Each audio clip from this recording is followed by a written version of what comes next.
welcome to another edition of Indy 500, the classics. I'm Mike King, along with Donald Davidson, Speedway historian. And Donald, we're here on hallowed ground in front of the Hall of Fame at the Hall of Fame Museum, the who's who of auto racing enshrined here. Going to be talking about the 1968 race today, and you think about the 68 race, the turbine cars immediately come to mind, their power and their domination.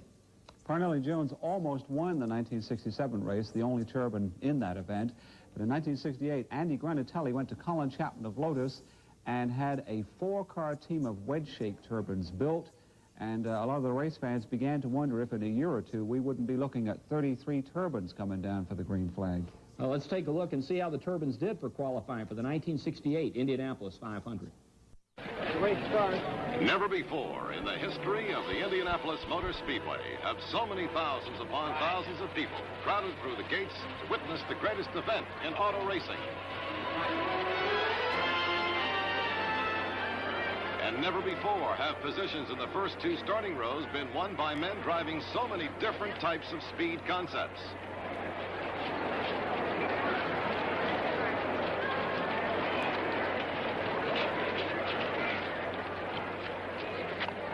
Each machine is an individual look into the future, to be tested and proven in a contest which has no equal.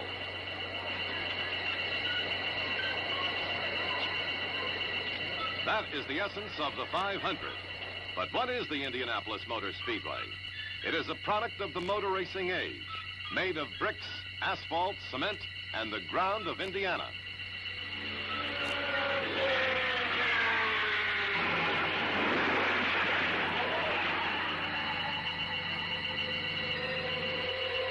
It is the kind of a place where a young racer can walk slowly back from his path into the wall and ask himself, was it me or was it the car?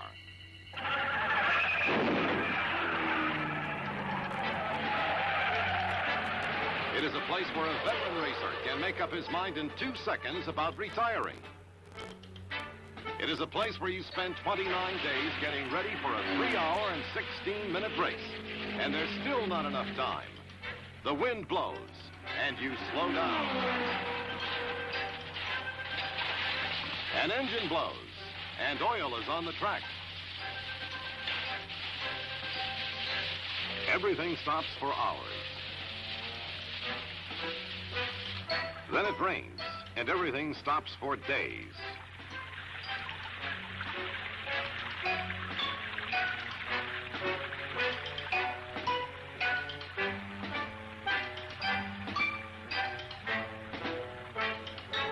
It's a place where a man can stand and puzzle over a mechanical creation, trying to find the key to winning performance.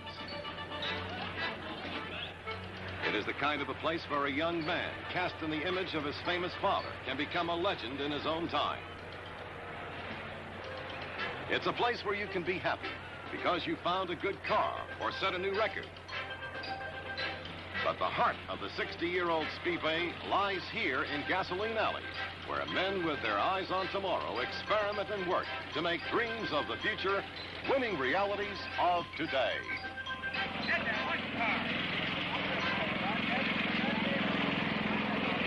There it is.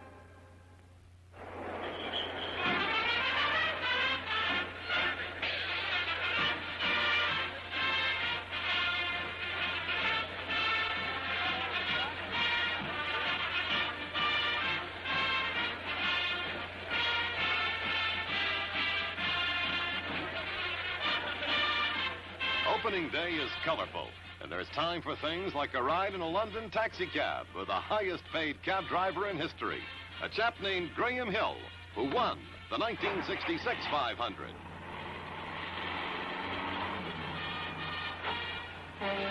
Gary Bettenhausen brought a dirt car to the Speedway for his driver's test. It was obsolete when his father raced here, but this almost winning turbine of 1 year ago is obsolete also. A thoughtful Parnelli Jones decides to sit out this 500. But Joe Leonard of San Jose, California, is curious about a machine that runs with a whoosh instead of a roar.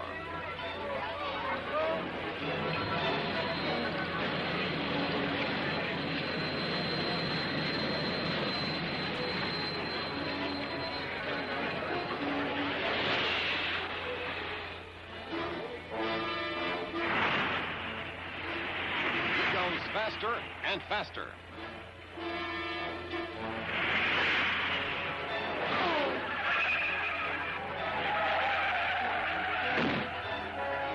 Well, at least Joe Leonard settles the problem of what to do with an obsolete car of the future. It will be repaired and put in a museum. But Joe is still curious about turbines.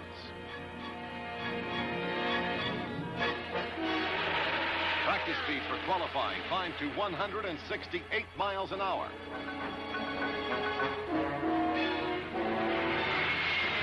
$169 miles an hour. 170 miles an hour. And Joe Leonard decides that he likes the turbines. He goes faster than he has ever gone before. And winning hope begins to grow in the heart of car owner Andy Granatelli.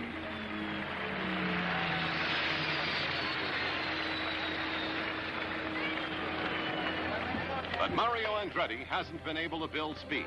He wants the pole position for the third time. The first qualifying week is here, and Mario's 1967 record of 169.779 miles per hour is sure to fall. And fall it does. Graham Hill of London, England sets a new one-lap record of 171.887 and an average of 171.208. But he is the first qualifier of the day. 18 other men are waiting to see if they can do better. Lloyd Ruby of Wichita Falls, Texas is a quiet but determined man. Speed of 167.613 wins him a place in the second row. Bobby Unser of Albuquerque, New Mexico has won the Pikes Peak Hill Climb 8 times and has won 3 out of 4 championship races entered in this year. His qualifying speed of 169.507 and a turbocharged Offenhauser gives him a front row spot. A.J. Foyt, the defending national champion and 3-time Indianapolis winner, is not happy with his speed of 166.821, but he has a place in the 500. Dan Gurney of Santa Ana, California, has won the 500-mile stock car race at Riverside 5 times. But success at Indianapolis has been elusive. Now he qualifies one of his famous Eagle cars. His speed of 166.512 is not great, but the race is 500 miles long.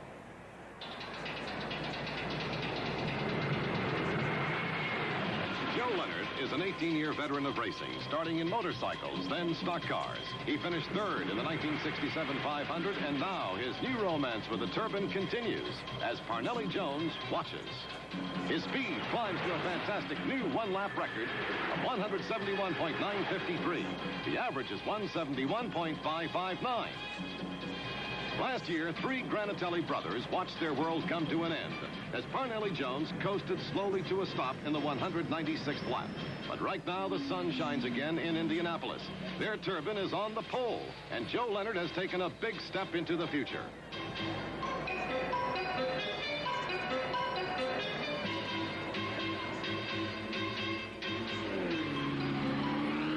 Unser has won twice at Pikes Peak, which is also known as Unser's Hill. Last year, he took second in the 500. His car has a turbocharged Ford engine and 4-wheel drive. It's the only one of its type to enter the field.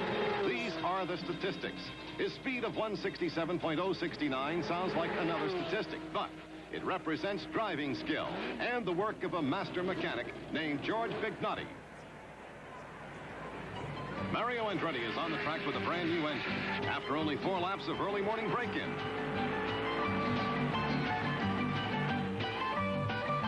167.691 is his speed. Not good enough to put him on the pole for the third straight year, but he's up front just the same. When Jim Hurtubise left the starting line in his front-engine roadster, he said he would qualify or crash.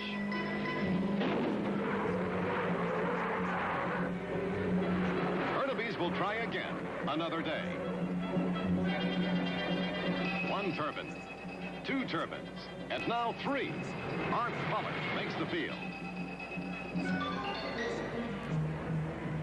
The first day is over. Then comes rain. A week of practice to build speed. And second week qualifying.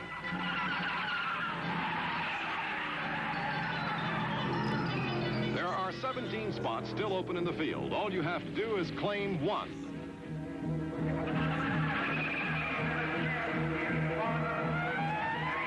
Why not settle for something sensible like 162? Maybe it'll be fast enough.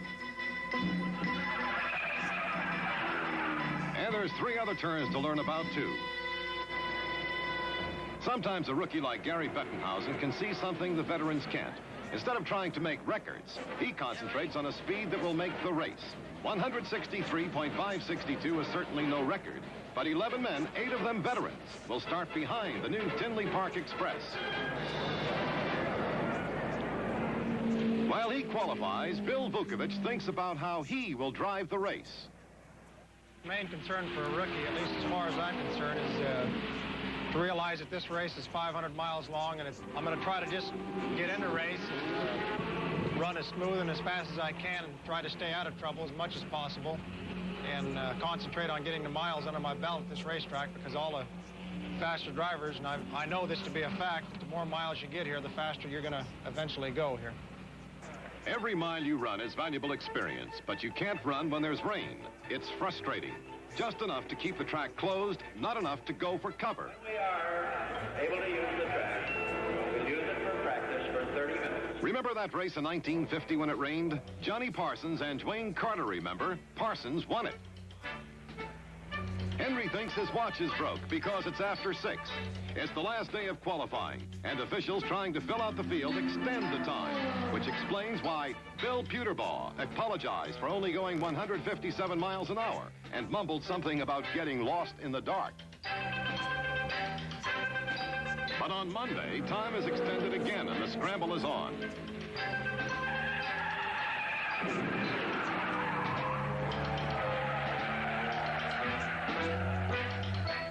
Four laps, 10 miles. That's what it takes to qualify.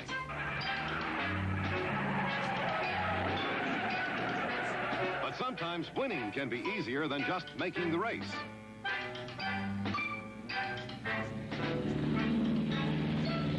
For Jim Hurtubise, it's a case of plain stubbornness.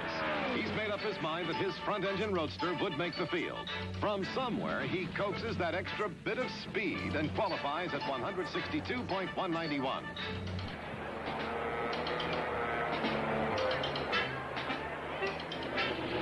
Larry Dixon tries out the car in which Mario Andretti set last year's pole record. Maybe some of the magic still clings to the car, or maybe Dixon, like Jim Hurtubise, has a stubborn streak. At the last moment, he bumps Bruce Walkup and wins a place for race day. Qualifying is finally over. Joe Leonard on the pole for the 1968 500 with a wedge-shaped turbine and teammate Graham Hill next to him. On the outside of the front row, a dark horse. Bobby Unser driving a Turbo Offie, and no Unser has won the 500 yet. Could this be the spoiler? Bobby Unser, a grassroots racer who had made his name in the open-wheel dirt cars. Let's take a look at his performance in the 1968 Indianapolis 500.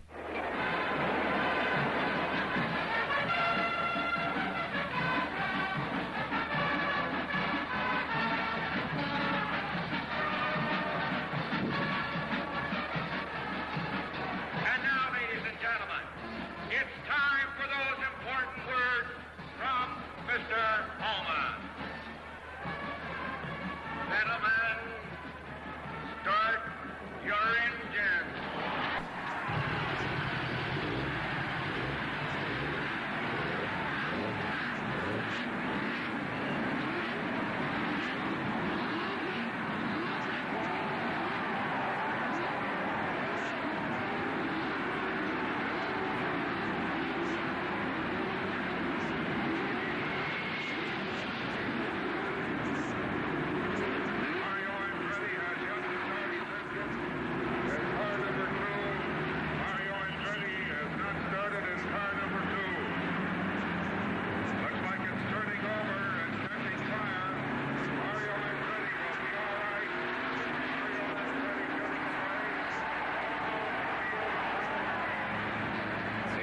exciting race.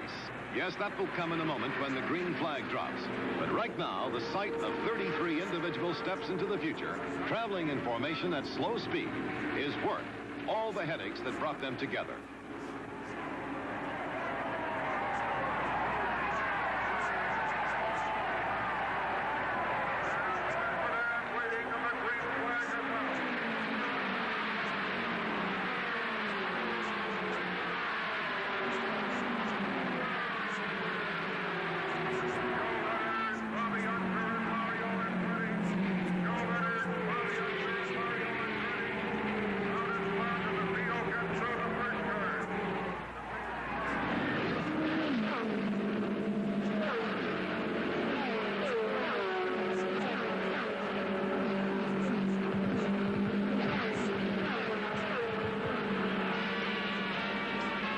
Turn 3, Mario Andretti's car begins to smoke.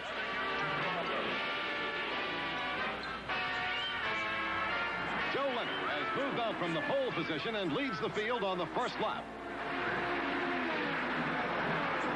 As they race through the main straightaway, Andretti attracts the attention of his crew by driving through the pits, out the south end, and back onto the track.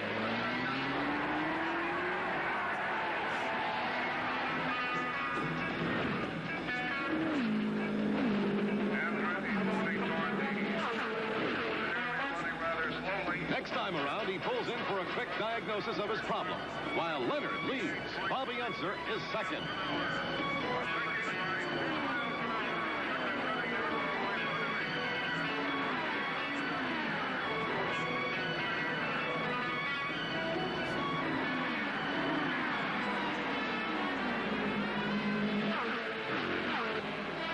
Mechanic Clint Bronner continues to try and get the car back into competition as the field comes around again. But the car is beyond help.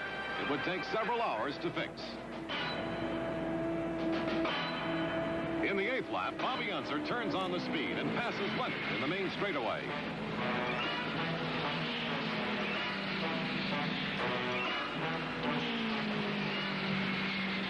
Then Jim Hurtubise pits with a broken piston. The second part of his dream, winning the race, is gone.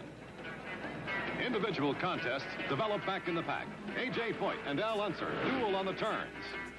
Roger McCluskey pits with a broken oil filter as Larry Dixon comes in for a driver change. Mario takes over. Maybe with another car, he can still win the race. Mario Andretti is back in the race in his team car number 64. He storms back on the track, but Bobby Unser is far ahead, with Leonard, Johncock, Ruby, Hill, Al Unser, Foyt, and Gurney behind him.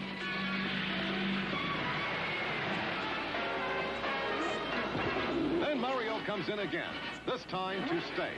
It was a very short, exciting race for a man who wanted so much to win. Mario Andretti, let's give him a hand out there. What a disappointment I know it is for Mario Andretti. In the 40th lap, Al Unser pits his four-wheel drive car and starts back into the race. But flames back up through the turbocharger and precious moments are lost as George Bignotti gets the fire out.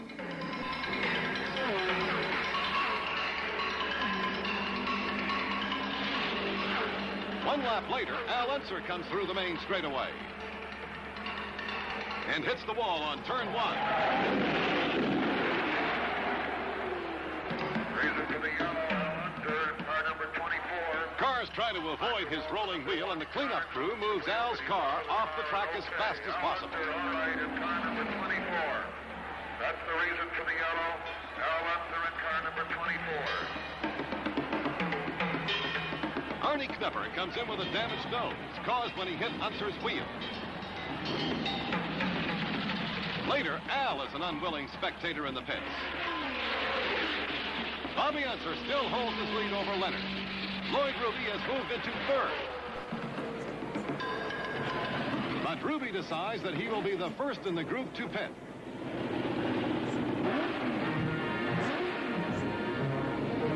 He's out in 21 seconds.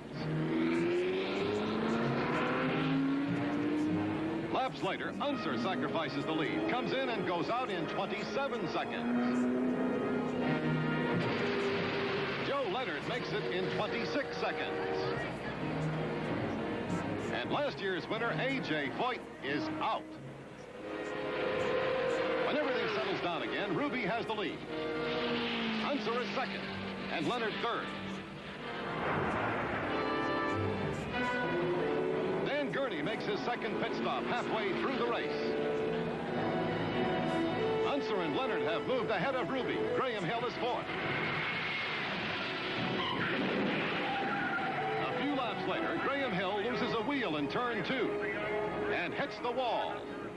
One turbine is out. As he explained later, I hit the wall rather smartly. Graham Hill is out of the car and is okay. Graham Hill is out of the car and is okay. Graham Hill is car number 70 and found in the When the caution light is on, that is the best time to make your pit stop. Leonard takes advantage of his teammate's misfortune in turn 2 and comes in for his second fuel service in the race. And Bobby Unser does the same thing.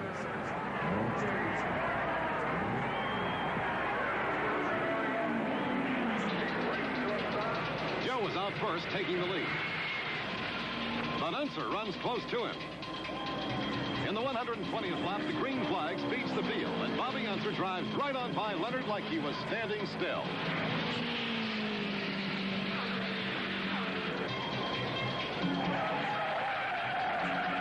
First 500, first accident.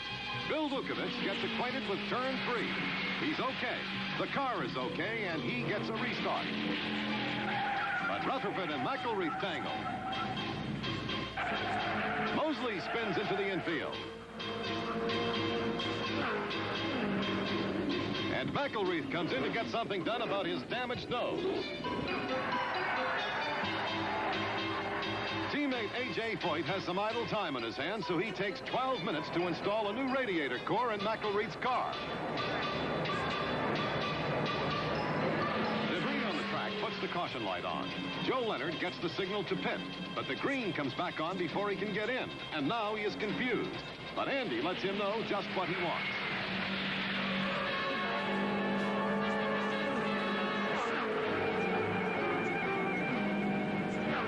It's the 156th lap. Unser leads as Leonard storms in for a 17-second service stop.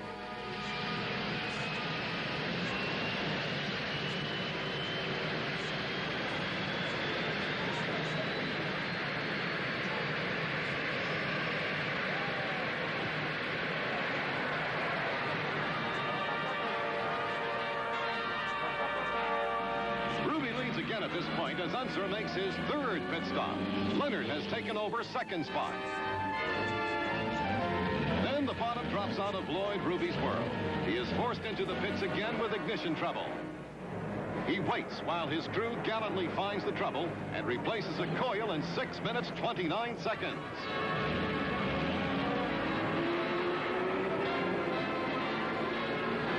Such a little thing to cost a great team the race. In the 181st lap, Carl Williams puts the caution light on in the back stretch. There's a stubborn fire, and Leonard is locked in first place with Unser and Gurney right behind him. They move around the track. The caution light continues, and it looks as though the race will finish under the yellow with Leonard a certain victor.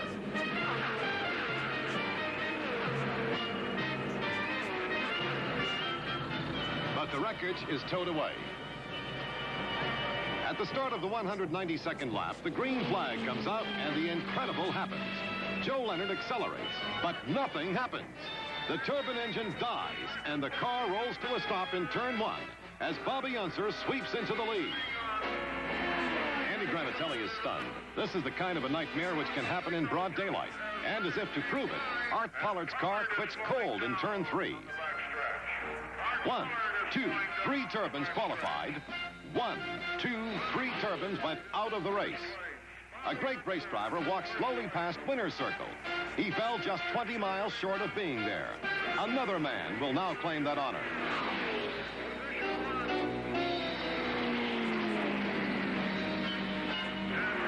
The checkered flag drops and Bobby Unser wins the greatest victory of them all for the famous Unser family and his mechanic, Judd Phillips. Daniel Sexton Gurney is second, an achievement which places him more firmly among the world's great racing drivers. Car owner Bob Wilkie heads for winner's circle. He knows the way. He was there twice before. Pop Unser was a crusty but sentimental man who loved auto racing and his boys. Maybe somewhere he's sharing this moment with his son Bobby. And Mom Unser said, well, I've got one son in winner's circle. Now I need to get the other one there too. Al Unser agrees. He comes down to congratulate Bobby. Or maybe he just wants to get used to being there.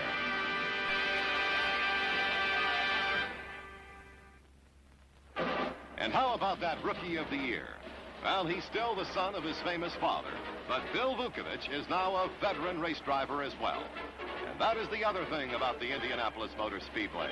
It's the kind of a place where, in just 3 hours and 16 minutes, a man and a machine can make history and present to the world a preview for the future.